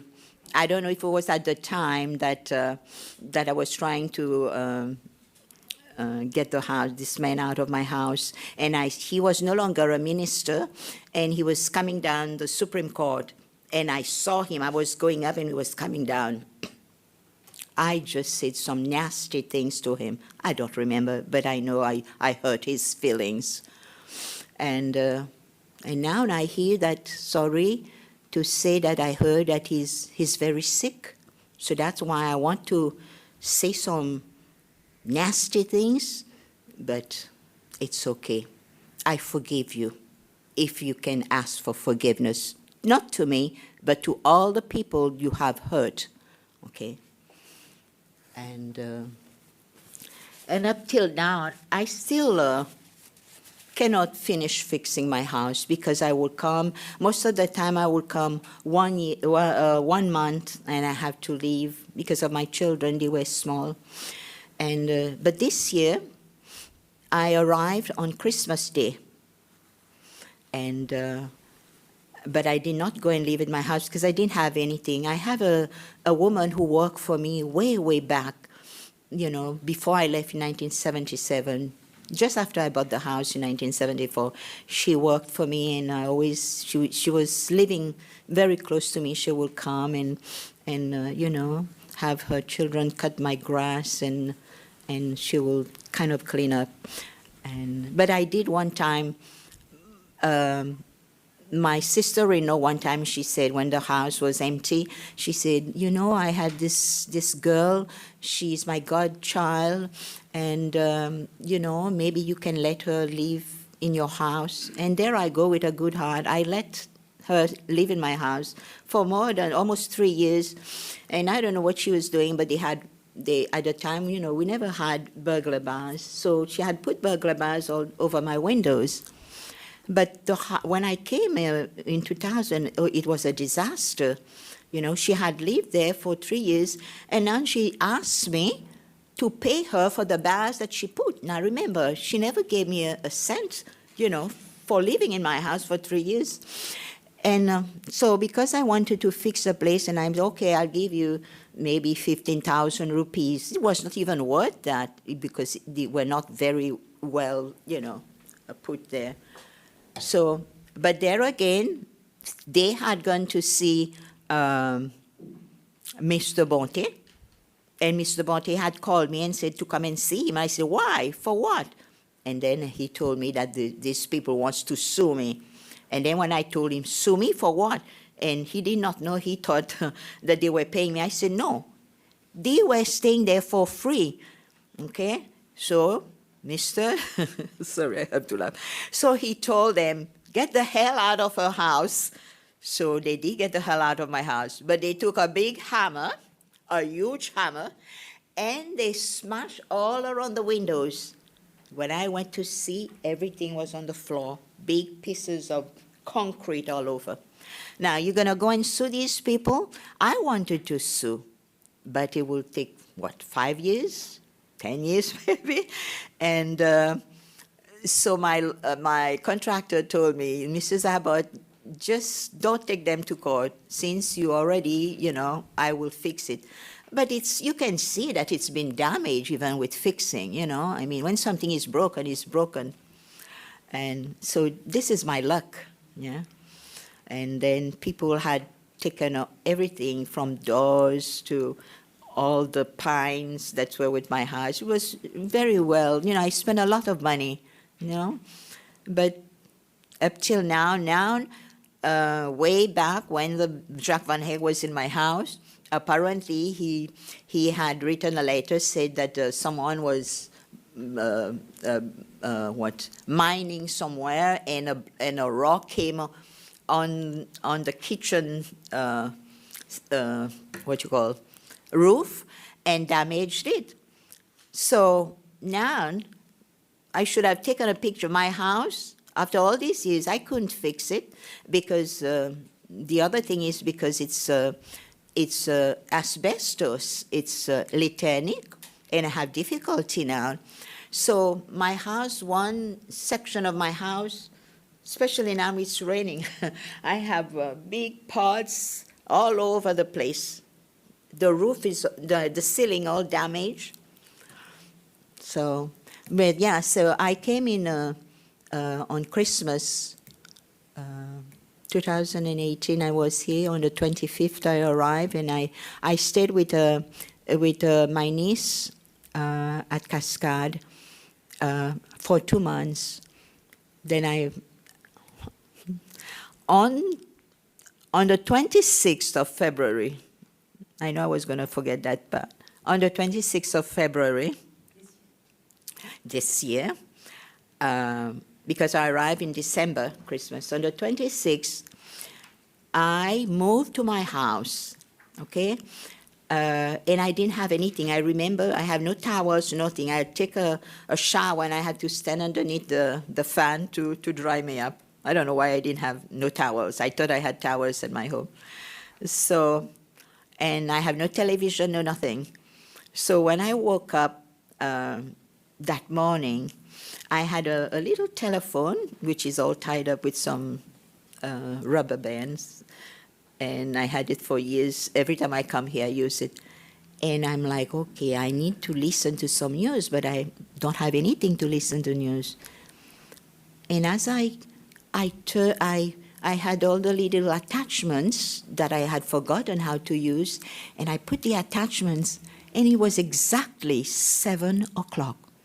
Okay, it was on the 27th of February. And the reporter, the announcer said, sad news that our ex-president, Mr. Albert René, had passed away. And I think I woke up, I wake up very early every morning, like 3 in the morning, and it was, I think, the exact time that I had woken up, and I heard that he had passed away. I knew he was very sick because they had a mass done for him like a week before at the Immaculate Conception.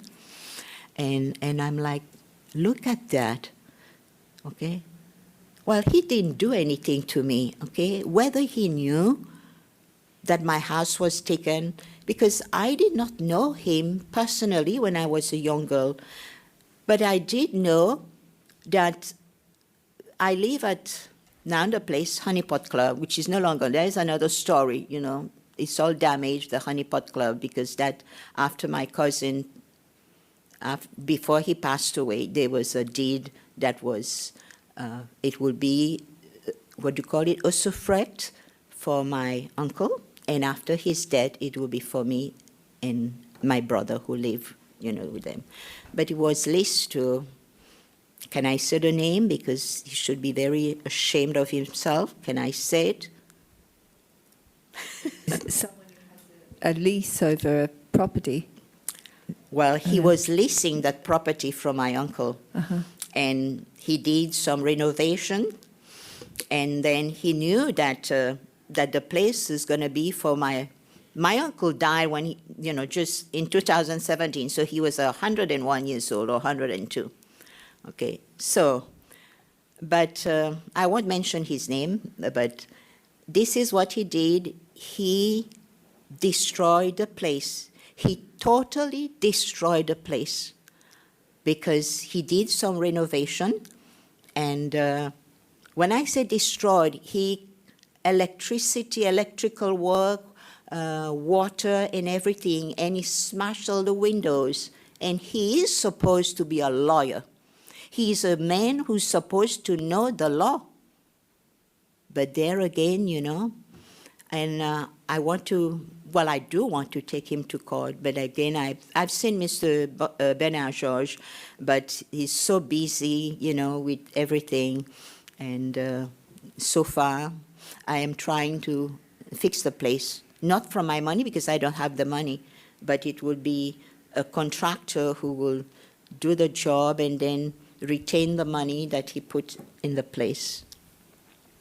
But he's a bad man. You are a bad man. I'm saying it to you now. You know who you are. But anyway, where was I? Could you guys try and... Now, where are you at with your house? And you have a claim? The 27, when the forward? president had passed away, that's the day that I was really in my house. I went there on the 26th, and then he passed away that morning, the next day. And, I'm trying to, so far, I just bought some stuff that I can survive on, like a TV, so I know what's going on. But other than that, I have contacted a lot of contractors for the roof. But there's not too many people probably who wants to do the job because I know what you're supposed to do. You're supposed to inform the environment, and they'll give you a place where to dispose of but I cannot do that. It will be the contractor who will know what to do. If I may clarify something, Yes. Your house, even though it's in a bad state, is back in your name. Oh, it was after it was after it was reversed to me. Yes, it is in my name. It was always in my name. It was the government after. Yeah, what you are claiming is actually the rental, which the is rental not income, all my expenses, probably the sufferings. I don't know if you can do that, but it's the money and also the potential of renting my home, because even though it was written in '94, okay, so I lost all these. What was would you know what the rental? It was very little. It was 2,500 rupees at the time. Per month. Yes, and I don't know how much he paid to the government, though. He might have continued paying the same thing when the government acquired it. But I do know he must have been paying. The reason I say he was paying to them was because when I went to see Dolor Ernesta, he had mentioned either it was Dolor Ernesta or Mr. Pargassin, and one of them, they said, well, he was the tenant was in arrears for 3 months. So that means if he was in arrears, then that means he was paying to them. I mean, when they first compulsorily acquired it, they didn't give you any compensation at all? No, nothing. Nothing until they returned my home in 1994. Okay. That's have that's you- not compassion. Okay, sorry. Have you made an official claim so far? Oh, I did. I've written Okay, so so we've many not seen- letters, and even he. Oh, yes. Okay. Like I say, Mr. Benaja was my lawyer, and he, you know. And when I came in December, sometimes in January or February, well, I had heard of that. What was it called at the time? Because I went to see a Mrs. Tiran, an ombudsman, The I think. ombudsman, yeah. And there I told my story to two, a man and a woman. I told my story over and over again. And then, you know, they said they were going to set a website and there could be a telephone number and nothing. You know, there was no website. And then I heard about, you know, the Truth and Reconciliation. Yeah. So all my Yeah. stuff was sent to you, all, you know. But that's only just a few documents. But like I said, my file, they should give you give my file. You know, the last time when I was here, I've seen all the president, and I've also seen Mr. James Montcalm, because the Montcalm, they live up at Lodge Street. We were down below, and Mr. and Mrs. Montcalm with the family were up. They were our neighbors, and I grew up with them. I don't think it was anything to do because I knew the Montcalm. We were friends, because like I said, I never voted over here. Okay, because when I left, I did type a lot of stuff for the government though, before we, you know, we asked for independence. But they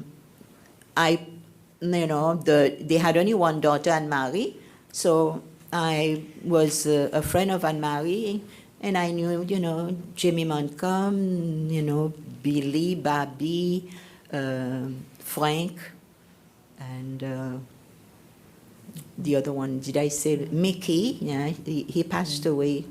You know, I think it was the first one who passed away. And so I don't think it was anything to. They just wanted my house. Well, because I said it was maliciously taken from me, I brought the plot. When that plot was bought from I was not the original owner. It was Doris Bridgeford. She bought that property, and it was divided into 3 plots, okay? So they were all married to Americans. So the one that I bought was from Leah May. Leah May was married to a Jordan, American also. And so they left, and they wanted to sell the place.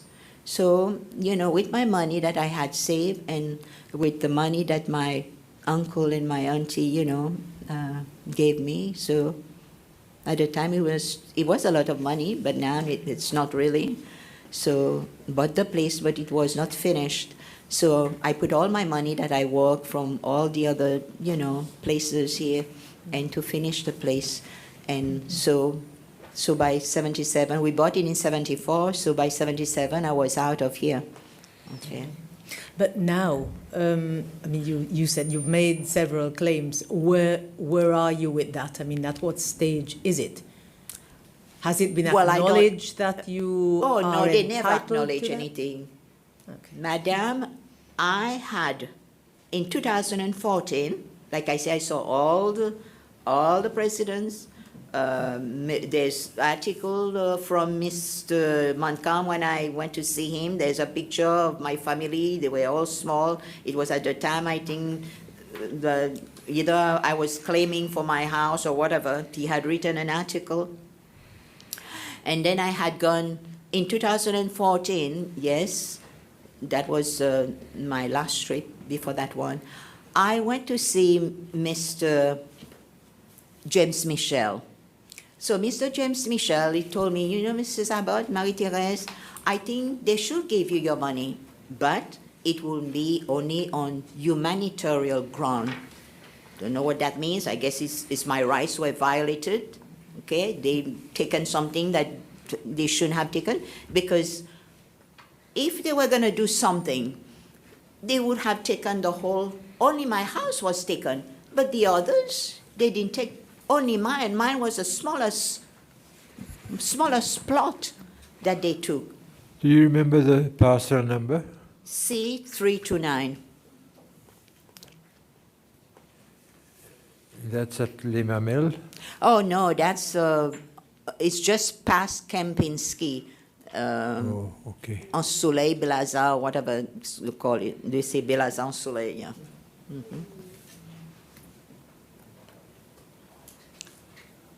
Mrs. Abbott, good morning. Yes, good morning. Who do you think has to pay you the compensation? But the government who took, they collected my rent, so who's going to pay? Because they pocketed my money. So they're the one. It's not the taxpayers' money. Well, it will come from the taxpayers, I guess. I'm sorry. Yeah, but it's them who took it. Where did it go, that money? You wonder sometimes.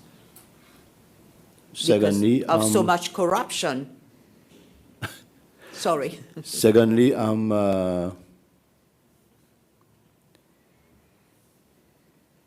you are aware that Mr. Hodul is not enjoying good health, Yes.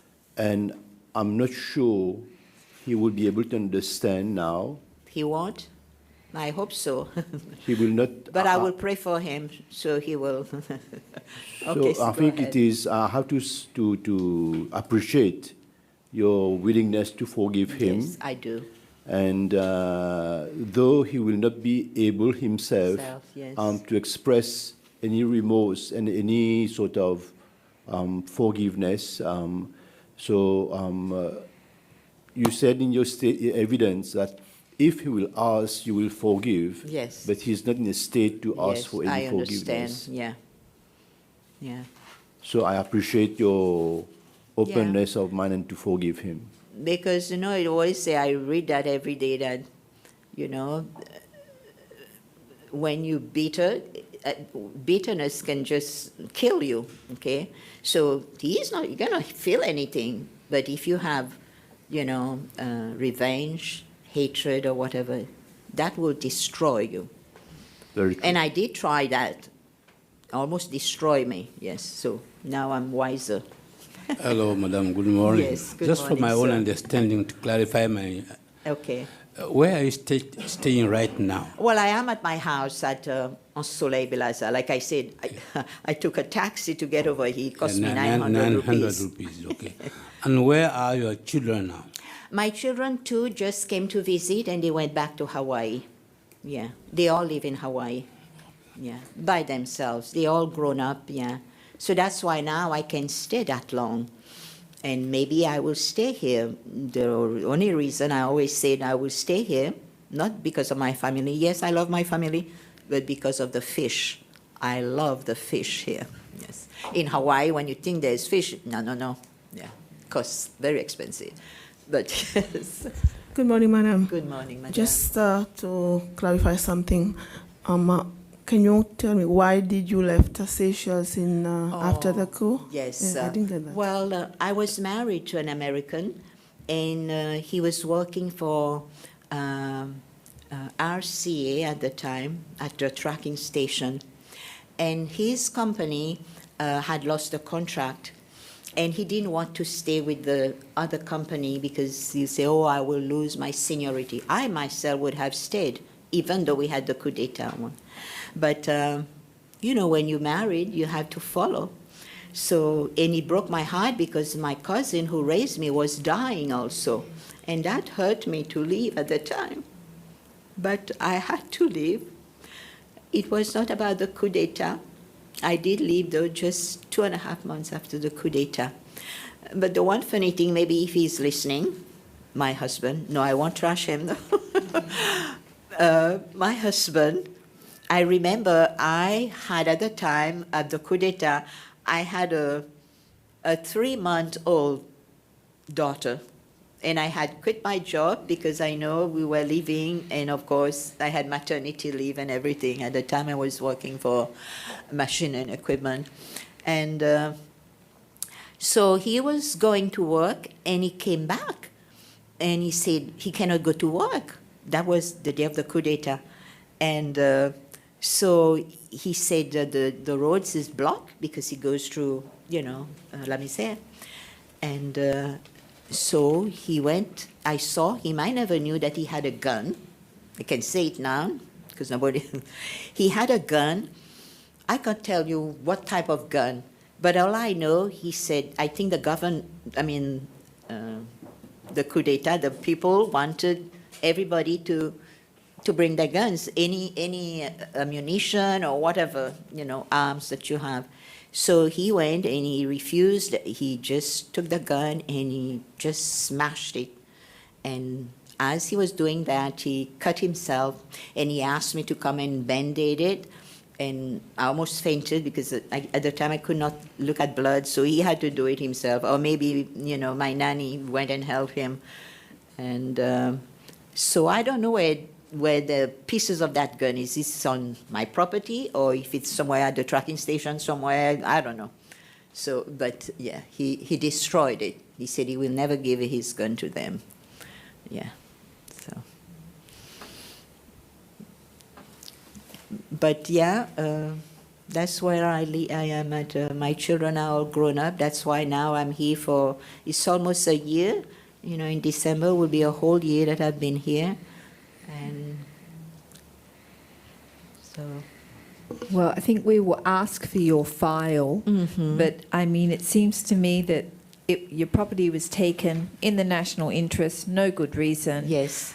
And then you were given no compensation, and it was only with the transitional provisions in the new constitution that they then gave you back your property, but they didn't give you any compensation. No, nothing whatsoever. Not even fixing my home.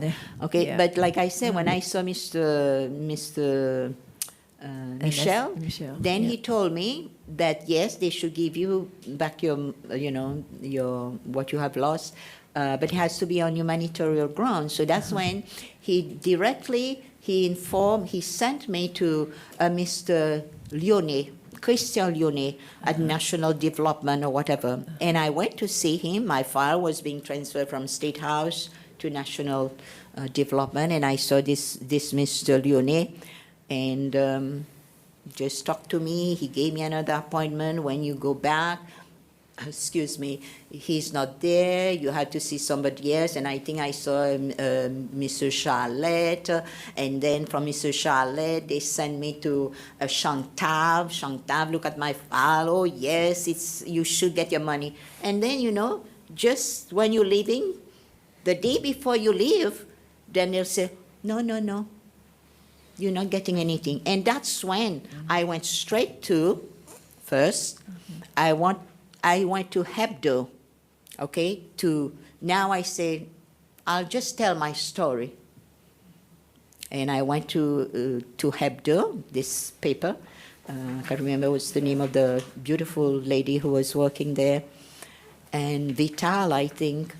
And then after that, I went to a Mr. Ernesta. He was an editor. But I think he was the man who had come to testify, and I did not know what position he was with the government before. I thought he was an editor all his life, so I just went to tell my story. And he did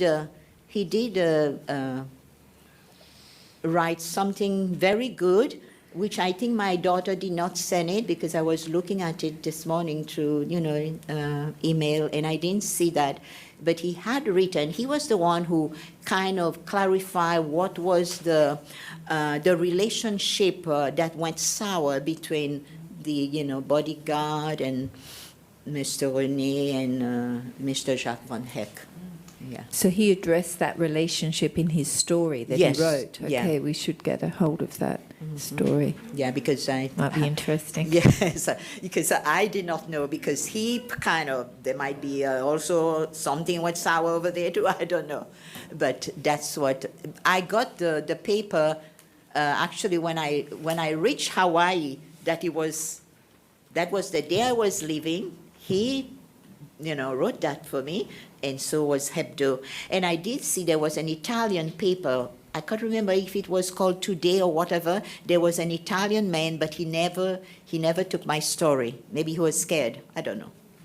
but it was just up there by the, before you get to National House, there was a, yes, there was an Italian guy, I can't remember his name, but he did not write any story for me.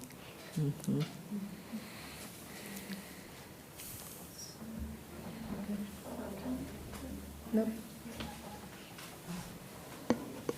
So thank you very much, You Mrs. think I Abbott. talked too long, eh? No. No, thank you very right. much for coming, and thank you Yes. for speaking in public session about your Yes, no, story. I want to. Yeah. I want to. But anyway, I want to thank you guys because I know you're not doing, you know, a job that you want to hear people complaining and so much hardship that people are going through. And also for the victims, I believe. For me, it's material things, it's money, but the ones who have lost their lives, that is the one that, you know, I'm hurt. I cry when I hear some of them that have been tortured. I don't know if it's true or not, but when you listen, if you are a human being, you ask yourself, how could someone do that? How could some people do that? Okay, some people will faint, like I've heard this man say that he fainted when they were beating him. And for, like I said again, for Father Chung Him, okay, every time I come, I try to, you know, to find him, to talk to him, and to Davidson, to Mr. Davidson's children, because they lost their father, you know, when very, very young. And that's, you know, that's really, really bad. Yeah. And I sympathize with them. And all you can do now is, yes, it's hard to forgive, but if you don't, Exactly. you'll be the one who's hurting, because these people will have a great time or whatever, and you'll be the one hurting. Yeah.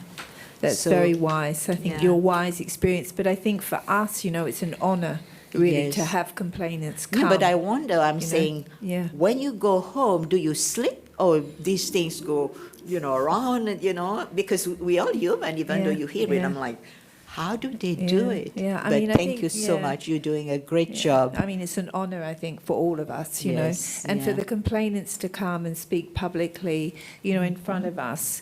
It's so important for this process. You know, it's so important that people understand, you know, and then people come, like you didn't forgive originally, and it damaged you, and sharing Yes, that yeah, story, I yeah. think, is very important. Yeah, You know, yeah. so thank you very much for coming, and it's I thank you been a too. pleasure to have I you. thank you all. Yes. And have a And- good day. We'll get your file, and we'll continue Yes, yeah, investigating my your file case. is like that, because every time I come, they're like, oh, it's a state house. I said, my file, what is it? It takes days from the state house to get to, you know, I mean, it's so close, National Development or whatever that place is called. And yeah, they'll tell you, cannot find the file, Yeah. a huge file like that. And I don't know how many times I have stood there at the gate. Okay, sometimes I don't get an appointment. I'll just go and see. I want to see the president. But in the end, with Mr. Albert René, when I told him about that, so many times I've come and I could not see you because, you know, the girl working for him did not allow me, did not give me, even to talk to him, I was not allowed.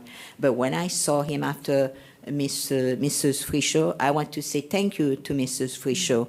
Yeah. Okay, she was very nice to do that for me. And Mr. René is like, I will give you my personal number.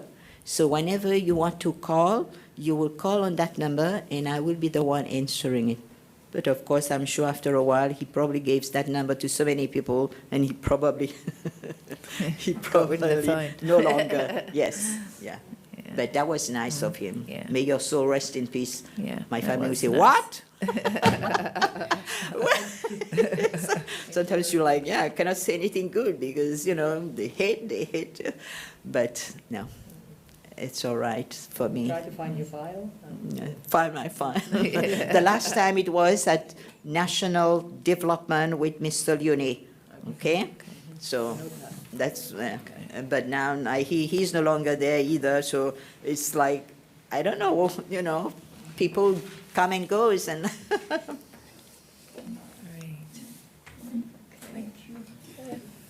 So thank you very so much again. Yes. And I was very scared. Good Now luck. I think I will take probably a bus. I don't know. But when you have a lot of things, you cannot take the bus. no, Yeah.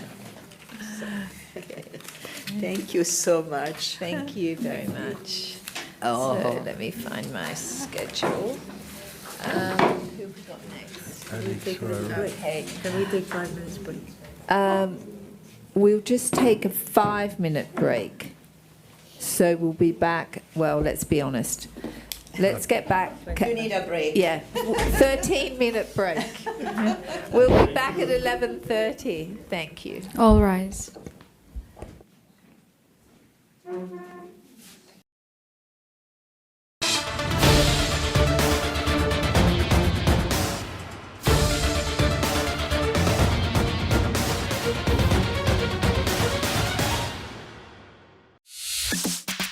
Seychelles Fashion Week 2019, second edition. The stage where 22 local and international designers from the USA, Indonesia, Nigeria, Qatar, Malawi, Guyana, South Africa, India, Congo, Senegal, Namibia, Botswana, and Seychelles come together alongside 50 local and 10 international models, including top model and host Bettina Tiana. The shows take place on the 29th and 30th of November at Eden Bleu. Tickets are on sale at 300 rupees for normal entry and 500 rupees for VIP.